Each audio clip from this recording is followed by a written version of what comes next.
पाहताय थोडक्यात। चांगल्याने आपल्या डायलॉगने अनेकांना हसवलं तो शुभम माळवे आज एका वेगळ्याच कारणासाठी चर्चेत आहे। पुण्यातील आंबेगाव पठार येथे राहणाऱ्या प्रतीक्षा विजय शिंदे नावाच्या एका तरुणीने शुभम अजय माळवे आणि त्याची आई निर्मला अजय माळवे यांच्या विरुद्ध मानहानी, बदनामी आणि खोट्या आरोपांबद्दल कायदेशीर नोटीस बजावली आहे। ही नोटीस पुण्यातील वकील ॲडव्होकेट वाजद खान बिडकर यांच्या मार्फत पाठवण्यात आली आहे।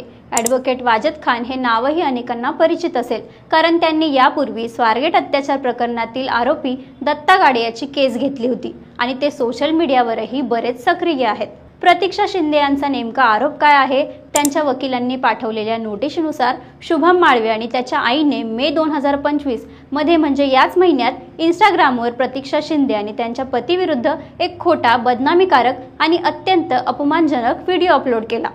या व्हिडिओमुळे प्रतीक्षा शिंदे यांची समाजात प्रतिमा मलिन झाली असा त्यांचा दावा आहे। प्रतीक्षा शिंदे यांची शुभम माळवे सोबत पूर्वीपासून ओळख असल्याचंही त्यांनी म्हटलं आहे।